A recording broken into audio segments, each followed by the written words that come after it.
Hey everyone, and welcome back for another deep dive with us. Today we're going to be looking at something I think is really, really relevant to pretty much everybody. It's this idea of the law of short-sightedness from Robert Greene. Uh-huh. And we're going to kind of explore how the way we perceive time can actually end up like sabotaging our decision making Mm. and uh, and what we can do about that. Yeah, it's an interesting concept. Green's argument is that humans are just naturally wired to prioritize things that are right in front of us. So, we're constantly reacting to all the stimuli, Yeah. all the stuff that's right in front of us, like, the buzzing of our phones, the latest news, the opinions of people right around us, and we kind of lose sight of the bigger picture. It's almost like we're stuck at if you're playing a video game and you're stuck at the first level Yeah. and you're convinced that that's the whole world. Exactly. But unlike video game characters, we can break free. And Green suggests that one of the keys to that is kin, is understanding how our perception of time actually works. He points out that as time passes, we gain all this perspective on past events. Emotions cool down, new information surfaces, and we can see things more objectively. So how do we tap into that kind of like hindsight, Ar- before we make a decision and not just after? Well, Green suggests that we go through a process he calls manufacturing farsightedness. And he says the first step is detachment. So, imagine you're facing a challenging situation, and your instinct might be to just immediately react, fueled by stress or even excitement. But what Green suggests is that we hit the pause button. Right. We calm down the immediate emotions, and we create space for clear thinking. Okay, so detach from the immediate intensity. What's next? The next step is broadening your perspective. Green encourages us to question our assumptions, to consider multiple viewpoints, even to explore the motivations of other people that might be involved in the situation. It's about understanding the full context before jumping to conclusions. That makes sense. But sometimes it feels like there's just too much information out there. So how do we avoid getting overwhelmed and actually make a decision? Well, that's where the third step comes in: projection. Green says that we need to project ourselves into the future, to imagine how different choices might play out. It's almost like running a simulation in your mind. How might this decision impact you a month from now, a year, 5 years from now? So not just gathering information, but using your imagination to kind of connect it to your future self. Exactly. And this is where reflecting on past experiences becomes crucial. What patterns do you see in your own decision-making? What lessons can you draw from past successes and failures? When you integrate those lessons into your present-day thinking, you can make much more informed choices that align with your long-term goals. This process sounds really powerful in theory, but I know that we've all experienced those moments where we get swept up in the moment. We make these short-sighted decisions. What are some of the common traps we should be aware of? Yeah, well, Green outlines 4 specific traps that can really derail our decision-making. The first one he calls unintended consequences. It's that classic mistake of focusing just on the immediate outcome without considering all the ripple effects. So like the road to hell is paved with good intentions kind of thing. Exactly.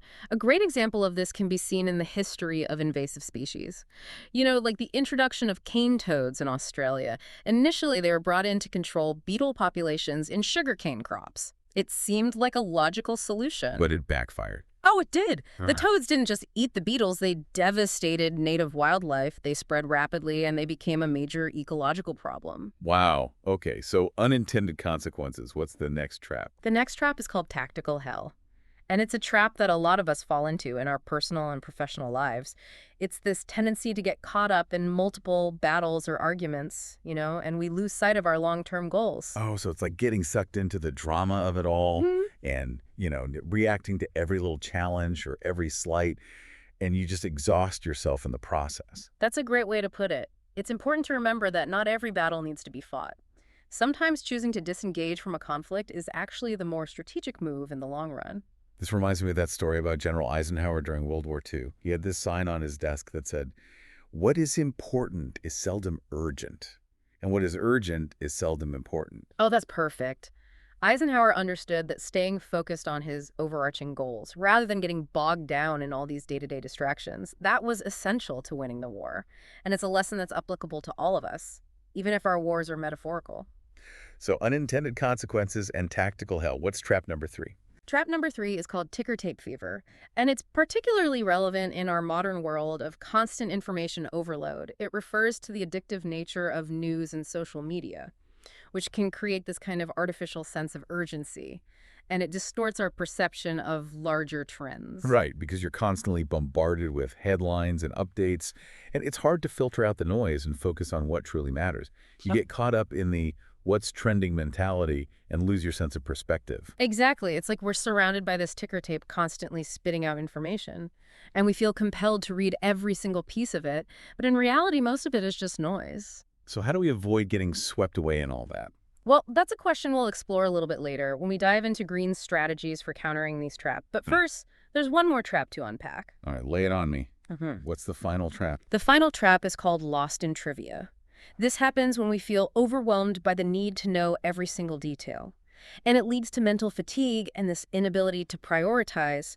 We get bogged down in all the minutiae, and we lose sight of what truly matters. Oh, I definitely relate to this one. It's like trying to drink from a fire hose of information. Yeah. And instead of feeling empowered, you just end up feeling paralyzed. Exactly. It's the classic paradox of choice.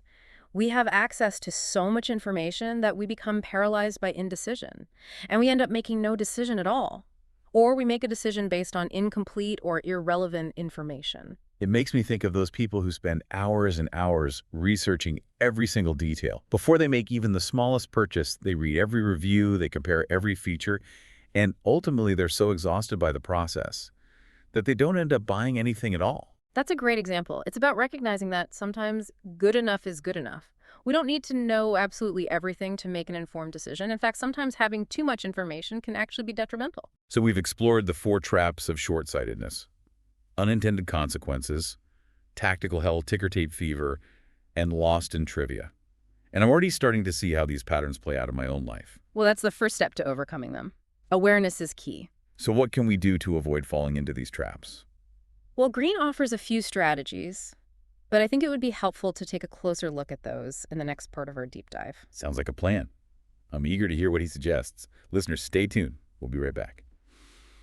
Okay, so before the break, we were talking about Robert Greene's strategies Yeah.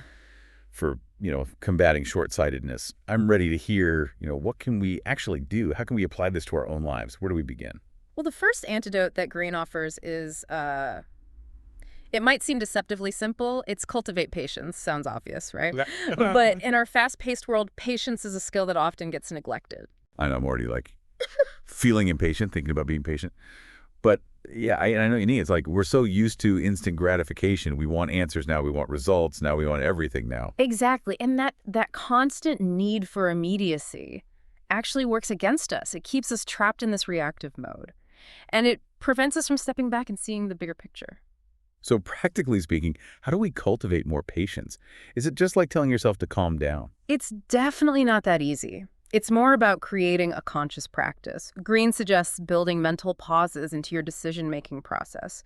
So before you react to an email, before you fire off that angry text, take a few deep breaths, step away from the screen, and ask yourself, what's the bigger picture here? What are the potential consequences of my actions? Like hit that pause button that we were talking about before.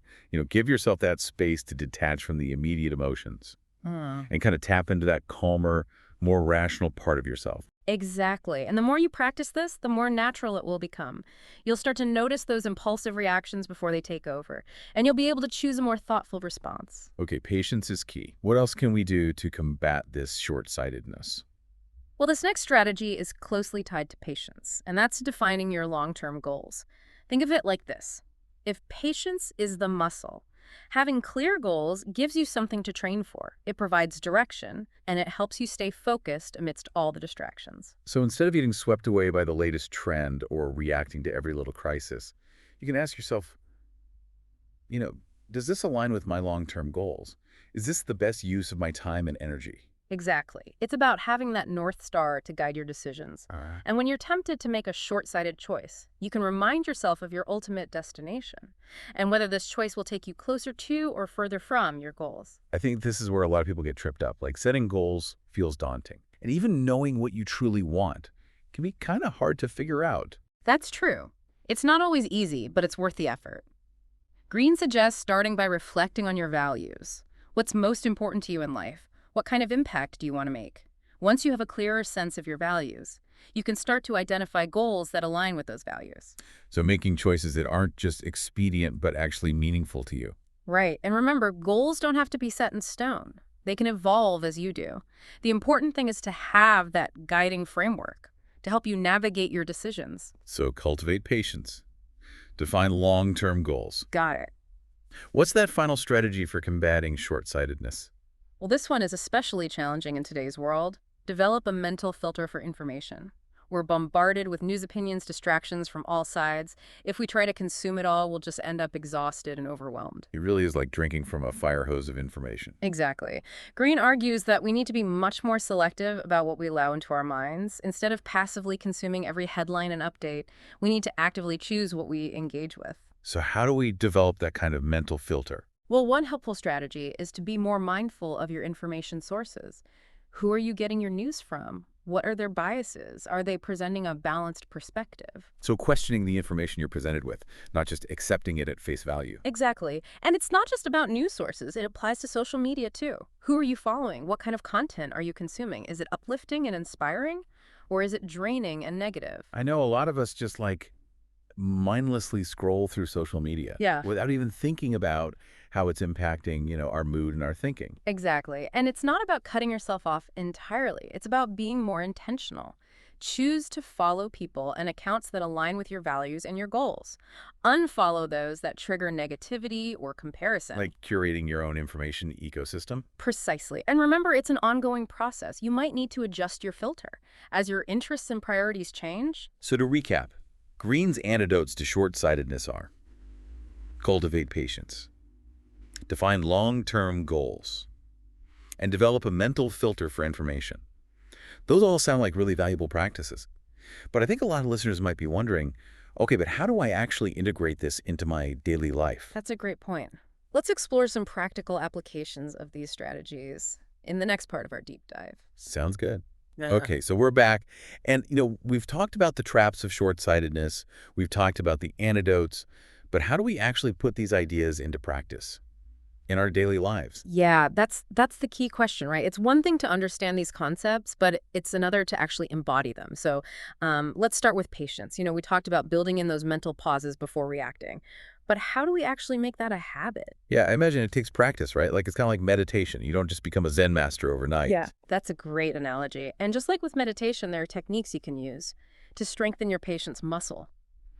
One simple but powerful practice is mindful breathing. So when you feel that surge of impatience or that urge to react immediately, just take a few deep, slow breaths, focusing on the sensation of your breath entering and leaving your body.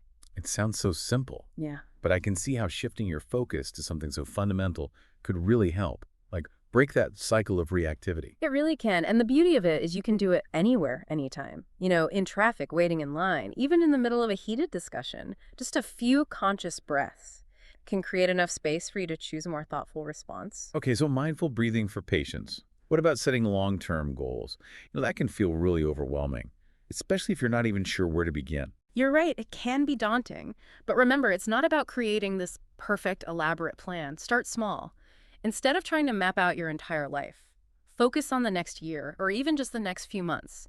What's one thing you want to achieve in that time frame? What steps can you take to move towards that goal? Yeah, break it down into manageable chunks, right? Yeah. Instead of getting paralyzed by the enormity of it all. Exactly. And don't be afraid to adjust your goals as you go. Life is constantly changing. Your priorities might shift. The important thing is to have that sense of direction, that guiding principle, to help you make choices that align with what you truly want. Okay, and what about developing that mental filter for information? We're all just so bombarded with input these days. It's hard to know what to pay attention to. I hear you. It's a real challenge. One strategy that I find helpful is to schedule dedicated time for news and social media. So instead of letting it bleed into every moment of your day, carve out specific time slots for, catching up on current events or scrolling through your feeds. It's like setting boundaries, both in terms of time and content. Yeah, precisely. And during those designated times, be mindful of how you're engaging with the information. Are you just passively consuming, or are you actively thinking critically about what you're reading and seeing? Right, so be an active participant, not just a passive recipient. Exactly. And remember, it's okay to disengage. If a particular news story or social media post is causing you stress or negativity, you have the power to scroll past it, unfollow the account, or even take a break from that platform altogether. Yeah, prioritize your own mental well-being. You don't have to consume everything that's out there. Absolutely. And this ties back to the idea of embracing time as an ally. When you view time as this precious resource, you become much more discerning about how you spend it, including how you spend it consuming information. This has been a really insightful conversation. I feel like I'm walking away with a whole new perspective on time, on decision making, and how I want to engage with the world. It's been my pleasure. So as we wrap up this deep dive into the law of short-sightedness, I have one final question for our listeners. What would change in your life if you truly embrace time as your ally, guiding you towards your long-term goals? That's a powerful question. I hope it inspires our listeners to reflect on their own relationship with time and to start making choices that align with their deepest values and aspirations. I encourage you to revisit these concepts, experiment with the strategies that we've discussed, and see how they can help you make more mindful, more fulfilling choices in your life. Until next time, keep learning, keep growing, and keep looking ahead.